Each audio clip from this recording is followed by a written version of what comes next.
Bom dia.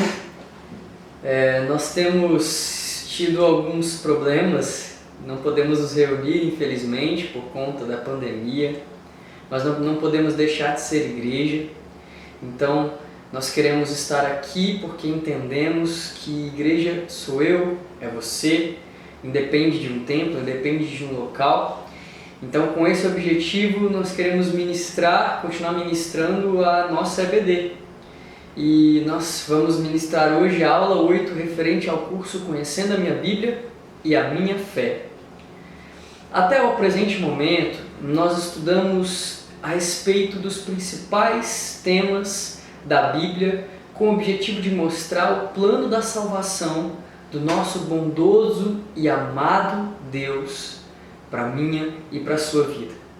Mas o que nos leva à seguinte pergunta: e a nossa igreja? A primeira igreja presbiteriana independente, como se encaixa nisso? Será que a gente foca realmente na palavra de Deus? Será que a doutrina da nossa igreja foca realmente na palavra de Deus? O que nós cremos a respeito dos temas que estudamos até aqui? Bem, é exatamente esse o intuito dessa aula. Baseado no estudo da palavra de Deus, nós vamos mostrar e comparar a doutrina da nossa igreja com esses pontos importantes. Com relação às Escrituras Sagradas, o que a nossa igreja crê? Nós cremos que ela é obra de fé e prática, uma verdade irrefutável, a única verdade absoluta.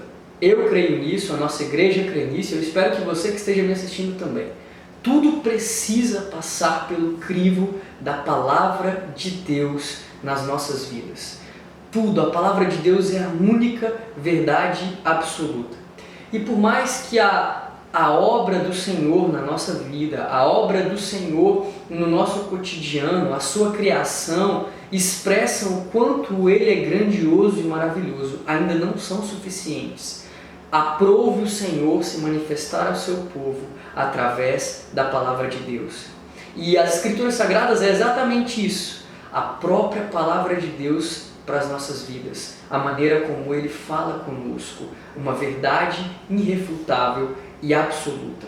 A sua autoridade está baseada não em testemunhos de homens, mas em testemunho do nosso próprio Deus. Todo o seu conselho, tudo que está escrito na palavra é verdadeiro. Todo o conselho de Deus, todas as nossas dúvidas com relação ao cotidiano, todas as nossas necessidades, ou estão na palavra de Deus, ou podem ser claramente deduzidas dela. O Velho Testamento foi escrito em primórdio na lei hebraica, que era a lei vulga, a lei comum do povo na época, do povo hebreu. E o Novo Testamento é escrito na lei grega, que era a lei comum da época. Nós acreditamos que as traduções que nos foi dada até hoje são verdadeiras e muito bem baseadas nos textos antigos. Mas é muito importante também estudarmos as línguas originais com objetivos de aumentarmos o nosso conhecimento interpretativo da palavra de Deus. Em 2 Timóteo, capítulo 3, versículo 16, diz assim: toda a Escritura é inspirada por Deus e útil para nos ensinar o que é verdadeiro e para nos fazer perceber o que não está em ordem em nossa vida. Ela nos corrige quando erramos e nos ensina a fazer o que é certo. Com relação à criação, a nossa igreja acredita que o nosso Deus criou tudo. Aprove o Pai, o Filho, o Espírito Santo, Deus Trino, na manifestação da sua glória e do seu poder, criar a natureza, criar tudo que vemos hoje. O Senhor criou a nossa terra, a criação foi obra do nosso bom Deus. Ele o fez em 6 dias e no 7º dia Ele descansou. Depois de ter feito todas as criaturas e toda a criação, o Senhor criou o homem e a mulher, macho e fêmea os criou, dotados de raciocínio, os criou imortais, inteligentes, retos, em perfeita santidade, como o nosso próprio Deus. com a sua palavra, com a sua lei inscrita em seus corações, dando a eles a possibilidade de obedecê-la ou transgredi-la. Mas infelizmente esse homem caiu, ele transgrediu a lei do Senhor. Pela astúcia de Satanás, em formato de uma cobra, de uma serpente, eles comeram do fruto que Deus havia proibido. Eles desobedeceram a Deus. E por causa disso caíram em pecado. E esse pecado trouxe morte, corrompeu toda a sua carne. Mas o nosso Deus é um Deus de amor tão grandioso, o seu amor é tão perfeito, é tão irrefutável, que ele estabeleceu pactos com o homem.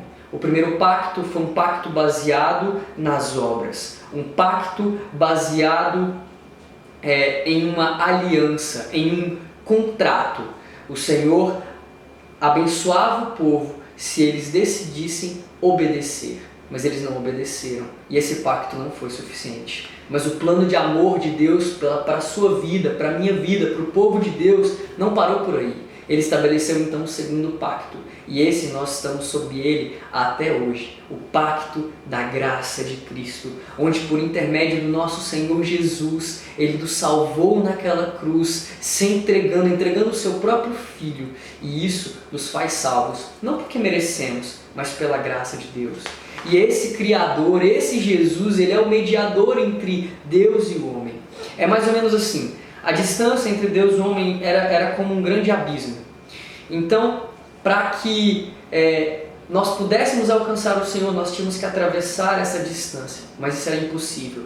Então, Jesus foi a ponte. Jesus é a ponte que nos liga direto ao Deus. Ele é o único Filho de Deus, irrefutável mediador entre Deus e o homem, profeta, sacerdócio, cabeça da igreja, salvador, herdeiro de todas as coisas e juiz do mundo. O Senhor é o nosso mediador. Jesus é o nosso mediador.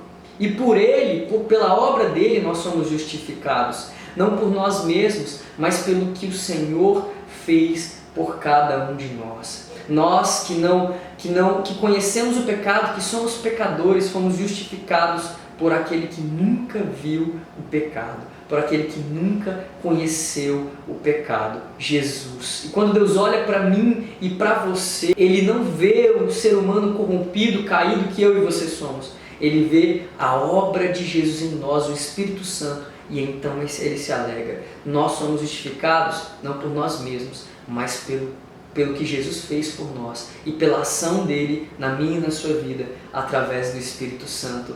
Que amor maravilhoso! E a nossa igreja acredita nisso. Nós acreditamos também que aqueles, assim como a palavra de Deus descreve, que aqueles que aceitam Jesus como seu Salvador lhes são outorgado a autoridade, o cargo, o benefício de se tornar filhos de Deus, adotados pelo próprio Deus. Isso é uma atitude de amor incrível. Ele nos adotou, Ele olhou para você, Ele olhou para mim e não se importou com a nossa situação de miserável, a nossa situação miserável, pobre e nu, mas Ele decidiu nos adotar. E a Ele nós podemos clamar Abba Pai, que quer dizer, é um termo de intimidade, quer dizer paizinho, querido papai. Nós somos adotados pelo nosso próprio Deus. Somos santificados pela obra de Jesus em nós. Não somos eficazes para ser santos,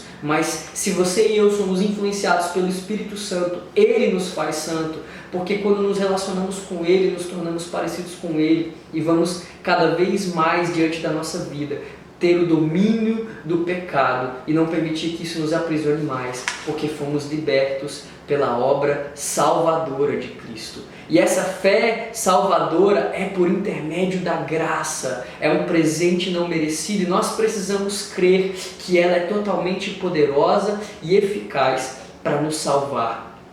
O Espírito de Cristo faz nos nossos corações crermos que Ele nos salvou. Essa fé salvadora é aquilo que realmente nos tirou da morte para a vida. E nós podemos ter a certeza da graça da salvação. Não porque eu e você merecemos. Por mais que sejamos boas pessoas, e acredite, nós não somos, porque a nossa intenção é pecaminosa, nosso coração é corrompido, mas por mais que estamos cheios de boas intenções, é tudo pela graça, é tudo pelo que o Senhor fez, e por isso podemos crer que essa fé nos salvou, porque nós não merecemos, mas é pelo que o Senhor fez por nós. Então, se você aceitou Jesus como seu Salvador, você pode crer que você foi salvo pela graça de Cristo Jesus. E se você segue isso verdadeiramente, se eu e você de fato nos entregamos ao Senhor Jesus, permitimos que o Espírito Santo nos conduza e podemos ter a certeza da graça e da salvação. Porque nos arrependemos, e a nossa igreja acredita no arrependimento, como a palavra de Deus descreve. O arrependimento pelos pecados foi aquilo que um dia, pela ação do Espírito Santo, nos vimos na situação em que estamos como prisioneiros, como sujos, e nos arrependemos. Então o Senhor Jesus nos liberou perdão e graça, uma graça salvadora. E por causa do arrependimento que gera vida no nosso coração, o Senhor Jesus nos alcançou. A respeito das boas obras, a nossa igreja acredita que essas boas obras não são aquelas estabelecidas por homens com boas intenções ou com bons pretextos. Não, as boas obras, segundo a palavra de Deus, são aquelas que Deus ordena na sua santa palavra. E essas boas obras têm poder eficaz para edificar o povo de Deus, para edificar aqueles que não conhecem o Senhor Jesus, para que eles venham a conhecer as boas obras do Evangelho de Cristo, colocadas na palavra de Deus, inspiradas pelo Espírito Santo de Deus em nós. A respeito do culto, nós acreditamos que o único que deve ser cultuado e digno de adoração é o nosso Deus. Deus Pai, Deus Filho e Deus Espírito Santo. Somente Ele é digno da adoração. Nós não destinamos adoração a anjos, nós destinamos apenas ao nosso bom Deus, o Pai, o Filho e o Espírito Santo, que está sempre presente conosco. Nós acreditamos que somente Ele é digno de toda a adoração. E Ele merece o meu e o seu melhor. Não existe uma forma para isso, não existe um período para isso. Todo momento é tempo de adorar, todo momento é tempo de prestar culto. É lógico que a gente também estabelece um tempo de culto aqui na igreja, mas é com o objetivo de fazermos isso juntos, em unidade, como o corpo de Cristo. Mas não existe uma fórmula para isso. Você tem que adorar o Senhor com todo o seu coração, com toda a sua intensidade e identidade de prestar culto ao Senhor em todo o tempo. Antes, na palavra de Deus, no Antigo Testamento, Ele determinou que o culto fosse realizado, que o dia do Senhor era o sábado, o 7º dia da semana. Mas desde a ressurreição de Cristo, isso foi mudado para o primeiro dia da semana, dia que nas Escrituras é chamado de domingo, ou dia do Senhor, e isso continua até os dias de hoje. Nós não acreditamos que igreja seja essas 4 paredes que nós venhamos cultuar todos os domingos. Nós acreditamos que a igreja do Senhor é o corpo de Cristo formado aqui na terra, onde o Senhor Jesus é o cabeça. E também é muito importante, como mandamento do Senhor, e nós também acreditamos nisso, exercer os sacramentos do Senhor nos cultos e também nas nossas vidas. Sacramentos que são símbolos, sinais do pacto da graça de Deus. O batismo e a ceia do Senhor. O batismo, que representa a manifestação, a pública manifestação de fé de um cristão. E ele não apenas demanda que um cristão é aceito na igreja. Não, o símbolo espiritual disso, o impacto espiritual disso é muito maior. Uma pessoa está dizendo diante das pessoas que aceitou Jesus como seu suficiente Salvador, está decretando que quer viver uma vida com Cristo, está sendo colocada no meio do povo de Deus, aceita como filho de Deus diante das pessoas. O batismo do Senhor representa o selo do pacto da graça, de unção de Cristo, da regeneração e da remissão dos seus pecados, também da consagração a Deus por Jesus Cristo, a fim de andar em novidade de vida. É isso que significa o batismo do Senhor. O objetivo, então, é apresentar diante da igreja e diante das pessoas e diante do mundo alguém que foi remido pelos seus pecados, aceito como filho de Deus e como integrante do povo santo de Deus. O batismo precisa ser feito com água e não necessariamente precisa ser feito com imersão, porque o ato simbólico é representativo. O que importa é a decisão, a firme decisão de fé de que aquela pessoa aceitou a Jesus. Então ele pode ser feito também por aspersão, como a nossa igreja faz. Não há nenhum problema nisso.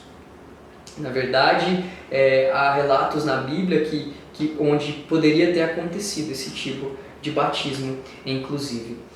A respeito também do batismo infantil, nossa igreja acredita, assim como no Antigo Testamento, quando as pessoas elas eram circuncidadas com o objetivo de garantir que aquela pessoa fazia parte do povo de Deus, os seus pais têm total autoridade sobre os seus filhos e tomam decisões por eles, sim, e que decisão e que escolha não seria mais apropriada para o seu filho, você dizer que você quer que ele pertença ao Senhor Jesus. Então, por isso que os pais podem tomar essa decisão e se ensinar as crianças nesse caminho, eles crescerão em virtude e graça e se tornarão cada vez mais parecidos com Cristo. Por isso é tão importante nós já desde cedo dedicarmos os nossos filhos ao Senhor, como há em vários relatos da Bíblia. A ceia do Senhor como princípio de lembrarmos aquilo que Jesus fez por cada um de nós, com o objetivo de trazermos à memória o grande sacrifício de Jesus por nós, um sacrifício de amor, um sacrifício de salvação que o Senhor destinou a mim e a você. O pão representa o corpo de Cristo. O cálice, o suco de uva, representa o sangue de Jesus derramado, o cálice da nova aliança. E quando fazemos isso, nos lembramos do que Jesus fez por nós, da grande salvação de Deus por nós. Por isso é tão importante exercermos a ceia do Senhor. Já quero abrir um parêntese e dizer que no domingo agora, nos cultos online, nós vamos transmitir a ceia do Senhor ao vivo, e você que está aí me assistindo é nosso convidado também para fazer a ceia do Senhor na sua casa. Onde você for assistir o seu culto, prepare a mesa do Senhor, prepare o pão, o suco de uva, e quando a pastora consagrar os elementos, consagre na sua casa e tome a ceia entre você e os da sua família, com o objetivo de lembrarmos aquilo que Jesus fez por nós e obedecermos à execução dos sacramentos na palavra de Deus. Como vocês podem ver, toda a doutrina da nossa igreja é baseada na palavra de Deus. Nós cremos que ela é uma verdade absoluta. Então, podemos seguir felizes, entendendo que não há distorções da verdade da palavra do Senhor. A palavra do Senhor é pregada. Uma das coisas que eu sou mais apaixonada nessa igreja, onde eu congrego, onde talvez você também congregue, é que não existe distorções. A palavra de Deus é pregada em verdade e nós seguimos ela em verdade, sem distorções humanas, apenas o que a palavra de Deus nos revela. Tudo, meus amados, deve passar pelo crivo da palavra de Deus. Essa foi a nossa aula. Eu espero de verdade que ela tenha edificado a sua vida. Eu espero com toda a sinceridade do meu coração que você seja tocado, que você entenda a importância desse contexto e que você entenda a importância de amar a igreja onde você congrega e dar o seu melhor para o Senhor Jesus no local onde Ele te colocou para congregar. Que Deus abençoe muito a sua vida. Eu quero te convidar a orar nesse momento comigo, pedindo ao Senhor que abençoe a sua casa, pedindo ao Senhor que abençoe a nossa igreja, pedindo ao Senhor que nos instrua nesse momento de crise. Vamos orar nesse momento? Amém? Jesus, nós entregamos essa aula ao Senhor. Eu te peço, Deus, que quem assistir esse vídeo seja tocado pela Tua presença, pela Tua unção. Que em nome de Jesus pessoas possam ser alcançadas pelo Seu amor. Deus, nós clamamos pela crise que estamos vivendo, pedimos para que o Senhor elimine esse vírus da nossa cidade, da nossa nação, do mundo, Senhor. Nós não queremos mais ser assolados